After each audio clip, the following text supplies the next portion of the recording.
তুরস্কের মারমারা সাগরের ৯টি দ্বীপের সমন্বয় অপূর্ব সুন্দর দ্বীপপুঞ্জ হলো প্রিন্সেস আইল্যান্ড। ইস্তানবুলের এই দ্বীপপুঞ্জের অভূতপূর্ব শোভা দেখতে দেখতে কেটে যায় একটি দিন।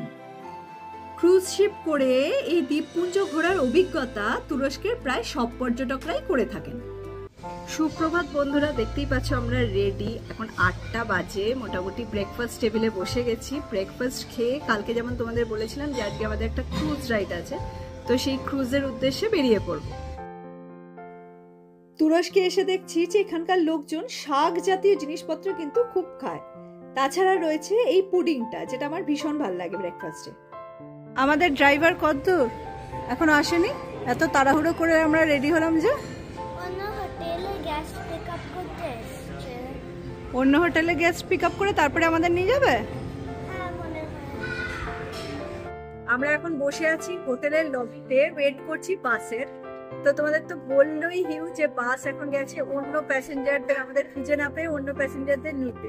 তো এই বাসে করে আমরা যাব হচ্ছে বোটে, ওরা বোটে ছাড়বে আমাকে, ওখান থেকে আমরা যাবো হচ্ছে আজকের আমাদের ডেস্টিনেশন প্রিন্সেস আইল্যান্ড। তো যেটুকু গুগল করে দেখেছি ভেতরটা খুব সুন্দর এই আইল্যান্ডটা, এটা একটা ফুল ডে ট্রিপ। তো তার আগে আমরা এখন যেহেতু ওয়েট করছি তাই জন্য টার্কিশ টি দিয়ে গেছে। তো তোমাদের দেখাই টার্কিশ টিটা কি পাত্রে।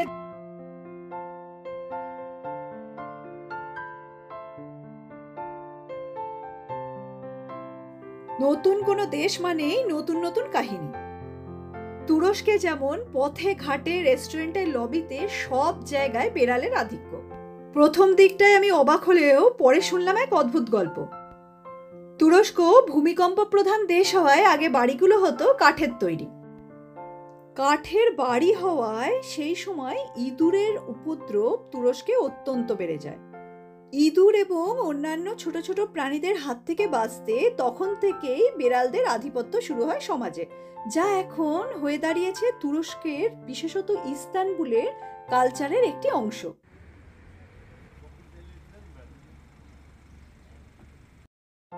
আমরা এখন যাত্রা শুরু করেছি ক্রুজ শিপের উদ্দেশ্যে। বসফরাস প্রণালীতে বেশ কয়েকটি ক্রুজ শিপের অপশনস রয়েছে। তুমি চাইলে দিনের ক্রুজগুলো নিতে পারো বা রাতের, দুটিরই রয়েছে আলাদা রকমের শোভা।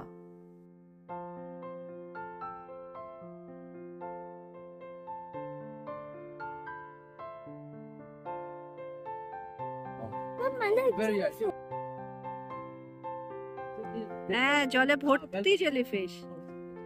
জেলিফিশ অনেক সময় বিষাক্ত হয়, জানিস তো। আমাদের তুরস্ক ভ্রমণের সময় এপ্রিল মাস, কয়েকটি জিনিস ক্রুজে কিন্তু অবশ্যই সাথে রাখো, যেমন সানগ্লাস। তাছাড়া কিছু শীতের জামা। অনেক সময় সমুদ্রের হাওয়ায় কিন্তু বেশ ঠান্ডা ঠান্ডা লাগে।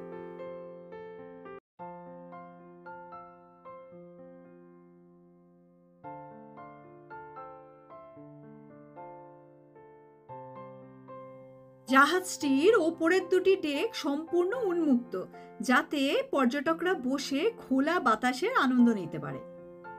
আর নিচের অংশটা চারিদিকে গ্লাস দিয়ে ঘেরা, যাতে জানলা দিয়ে প্রকৃতির শোভাও দেখা যায়, আবার ঠান্ডা হাওয়ায় কষ্ট পেতে না হয়। এখানে যিনি আমাদের গাইড, উনি সারাদিনের প্রোগ্রামের বিবরণ দিচ্ছেন। ৯টি আইল্যান্ডের মধ্যে মূলত 2টি আইল্যান্ড আজকে আমরা ঘুরে দেখার সুযোগ পাবো।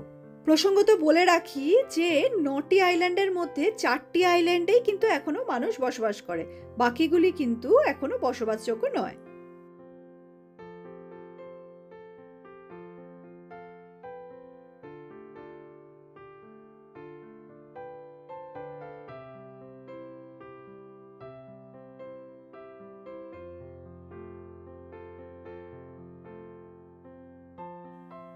এখানে চা, কফি এবং স্ন্যাক্সের যাবতীয় ব্যবস্থা রয়েছে, তবে দামটি প্রয়োজনের তুলনায় একটুখানি বেশি মনে হলো।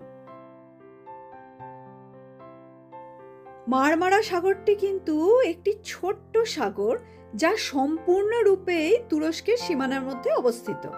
এশিয়া এবং ইউরোপকে ভাগ করা বসফরাস প্রণালীর মাধ্যমে এই সমুদ্রটি কৃষ্ণ সাগরের সাথে সংযুক্ত।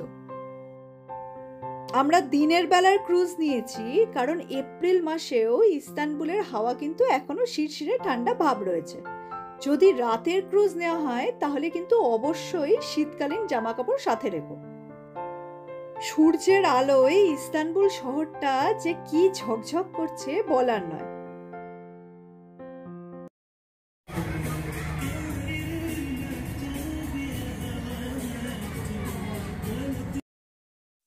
বোট চলতে চলতে সমান তালে চললো টার্কিশ গানের সাথে পা মেলানো।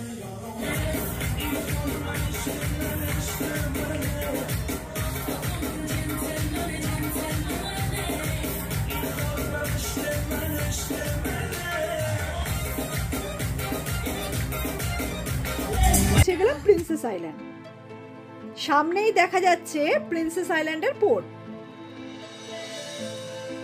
এই আইল্যান্ডটির যেটুকু অংশ দেখা যাচ্ছে তা দেখে কিন্তু মনে হচ্ছে এখানে কিন্তু অনেক লোকজন বাস করেন।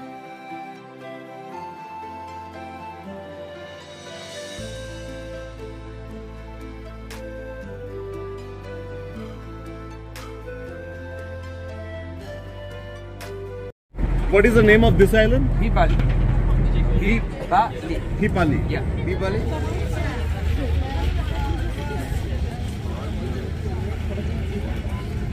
হিয়া ঠিক সবার আগে চলে গেছে গাইডের সাথে শোনবার জন্য। To the front a bit seriously. এই আইল্যান্ডের বাড়িগুলো সবই কাঠের তৈরি বলে বেশ ইউনিক একটা লুক আছে।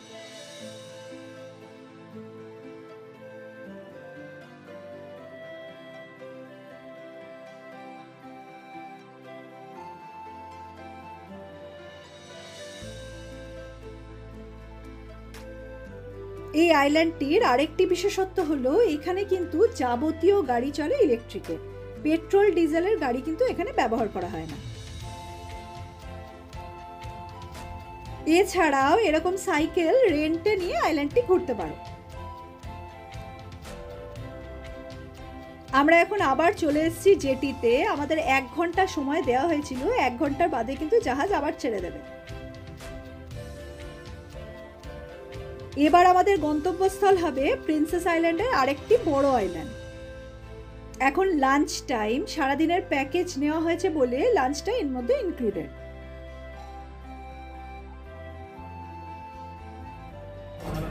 জলের কন্টেইনারসগুলো দেখো, খুব কিউট, আর জলগুলো খুব ভালো লেগেছে। কি কি দিয়েছে এখানে? চিকেন, রাইস, পাস্তা, ব্রেড আর স্যালাড।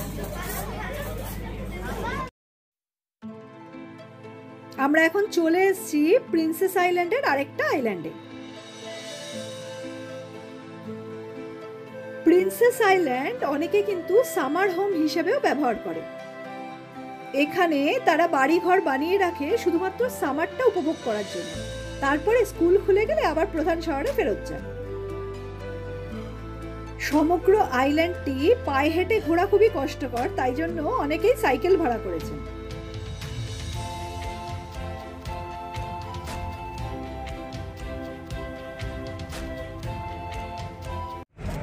এই মাছগুলোই ভেজে ভেজে দেবে, তুই যদি পছন্দ করিস তাহলে এগুলো ভেজে ভেজে দেবে। মাছগুলোর সাইজ দেখেছিস? Giant lobster. বাবা, লবস্টারটার কি সাইজ!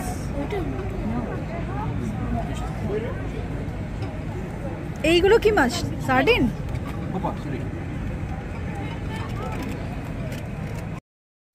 এখানে সব রেস্টুরেন্টগুলোর বাইরে ডিসপ্লেতে জিনিসপত্র রাখা, তুমি তোমার পছন্দ মতো মাছ দেখে নিয়ে ওজন করে তারপরে অর্ডার করতে পারো। সিঁড়ি দিয়ে উঠে এই জায়গাটা ছবি তোলার আদর্শ জায়গা এবং ভিউটা অসাধারণ।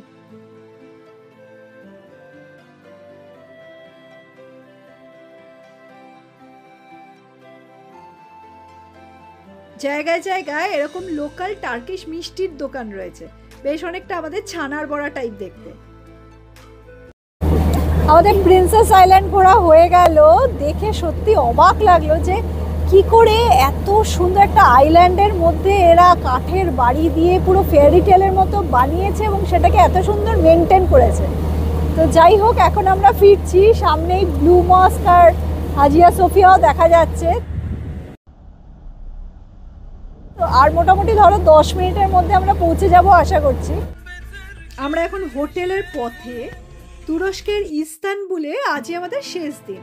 কাল আমরা রওনা দিচ্ছি তুরস্কের আরেকটি বিখ্যাত শহর আন্তালিয়ার পথে।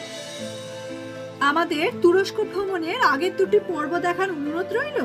ঐতিহাসিক এই শহরের বেশ কিছু বিখ্যাত স্থান তোমাদের সামনে তুলে ধরলাম। অবশ্যই জানিও তোমাদের কেমন লাগলো। আবার তোমাদের সাথে দেখা হবে নতুন পর্বে আন্তালিয়াতে। ভালো থেকো, সুস্থ থেকো।